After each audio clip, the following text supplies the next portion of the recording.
তো চলো তোমাদের রেসিপিটা আমি দেখিয়ে দিচ্ছি, তোমরা দেখে নাও যে আমি নারকেল দিয়ে কী বানাচ্ছি। নারকেলের সঙ্গে কটা চিংড়ি মাছ বাটা আছে আর লঙ্কা একসঙ্গে মিক্স করে বেটে ফেলেছে আর কটা আস্ত চিংড়ি মাছ দিয়ে দিয়েছে। ঠিক আছে, এটা দিয়ে কী হবে সেটাও তোমাদের বলে দিচ্ছি। আর আমি এখন দেবো হচ্ছে তেল। এ দেখো আমি পরিমাণ মতন তেল দিয়ে দিচ্ছি। আর এখন দেবো হচ্ছে লবণ। তো তারপরে আমি দিচ্ছি একটু হলুদ। এ দেখো সব কিছু কিন্তু পরিমাণ মতন দিতে হবে। আর যদি নারকেলটা মিষ্টি হয় তাহলে চিনি দেওয়ার কোনো দরকার নেই, আর যদি নারকেলটা মিষ্টি না হয় তাহলে সামান্য পরিমাণে একটু চিনি দিয়ে দেবে। দেখো আমার নারকেলটা কিন্তু মিষ্টি না, তো তার জন্য আমি একটুখানি চিনি দিয়ে দিচ্ছি।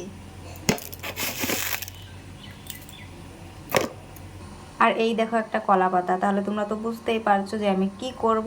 এটা হচ্ছে চিংড়ি মাছ আমি পাতায় দেবো। তো চলো তোমরা দেখতে থাকো আর এনজয় করতে থাকো আর রেসিপিটা শিখে নাও। তো চলো পরের স্টেপ আমি পরে দেখিয়ে দিচ্ছি। তো আমি এই দেখো ভালো করে মেখে আমি উনানে কিন্তু বসিয়েও দিয়েছি। আর হ্যাঁ, দেওয়ার আগে কিন্তু পাতায় একটু তেল মেখে নেবে।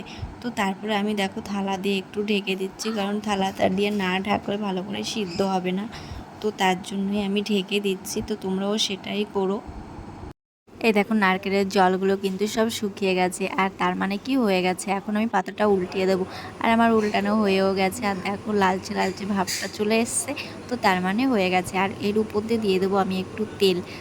তো ভিডিওটা কেমন লাগলো, ভিডিওটা যদি ভালো লাগে তাহলে একটা লাইক করে দিও। তো চলো টাটা।